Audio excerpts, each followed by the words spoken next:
मनरेगा का नाम बदलने पर जिला कांग्रेस कमेटी का मिनी सचिवालय पर धरना प्रदर्शन। धरने में पहुंचे नेता प्रतिपक्ष टीकाराम जूली ने कहा, सरकार ने नाम परिवर्तन करके गलत किया। इस मामले को लेकर धरना प्रदर्शन किया गया। इस मामले में नेता प्रतिपक्ष टीकाराम जूली ने क्या कहा, वह भी सुनिए। तो मनरेगा को खत्म करने की साजिश की जा रही है और खत्म कर दिया गया है। जो जी राम जी कानून लेके आए, आप तो जी ग्राम जी भी लेके आ सकते थे अगर ग्राम पंचायतों को मजबूत करना था तो, लेकिन आप वो नहीं लेके आए।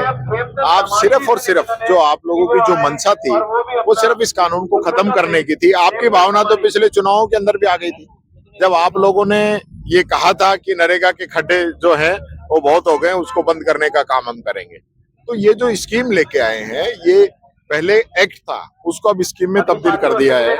पहले पूरा पैसा भारत सरकार देती थी, मांग के आधार पे ये कानून था, लेकिन अब जो है कानून बना दिया बजट के आधार पे। अब जो पैसे देंगे उस पैसे के आधार पे ही काम दिया जाएगा, और उससे ज्यादा लोग आते हैं तो राज्य सरकारों की जिम्मेदारी तय कर दी। अब राज्यों की स्थिति ऑलरेडी इतनी कमजोर है तो उसमें क्या कर पाएंगे। तो मनरेगा को पूर्णतया इन लोगों ने खत्म कर दिया है, जो कि इस देश के मजदूर के साथ एक बहुत बड़ा धोखा है।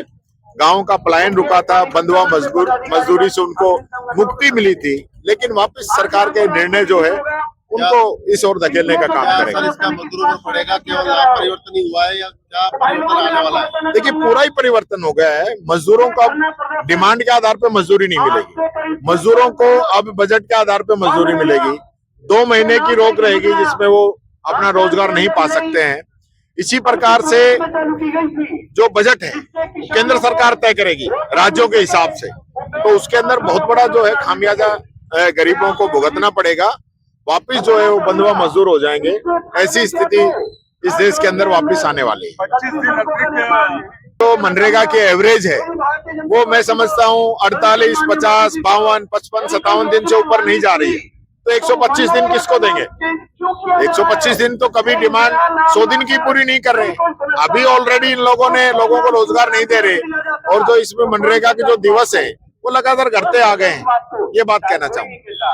19 जा रहा है, पहली बात तो जा ही क्यों रहा है, ये क्यों जा रहा है? मैं कहना चाहूंगा 90% पहाड़ियां इस एक निर्णय से अरावली से बाहर हो जाएंगी, और विशेष रूप से जहां ये अरावली रेगिस्तान को रोकने का काम कर रही है, लू को रोकने का काम कर रही है, वाटर हार्वेस्टिंग का काम कर रही है, वो सारी स्थिति वापस बिगड़ जाएगी। हम जिस पोल्यूशन को आज इस स्थिति में देख रहे हैं, अगर इसी प्रकार से माइनिंग होती रही तो आने वाले समय में आप देख सकते हैं क्या हालात होंगे।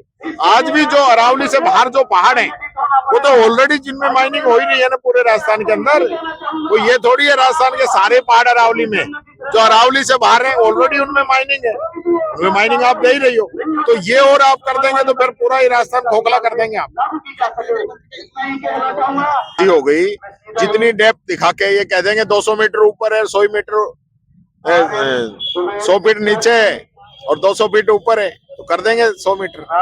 तो इन लोगों की जो मंशा है वो सही नहीं है, ये सिर्फ और सिर्फ गुमराह करने के लिए है। ये बयान से क्या ऊंचाई को मापने का ये तो अपने हिसाब से कर देंगे। मैं तो ये कहना चाहूंगा, आज भी राजस्थान में अगर ऐसी कोई माइंस है जो 100 मीटर से ऊंची चल रही है और रिकॉर्ड में 100 से कम दिखा रखी है, उनकी भी जांच होनी चाहिए।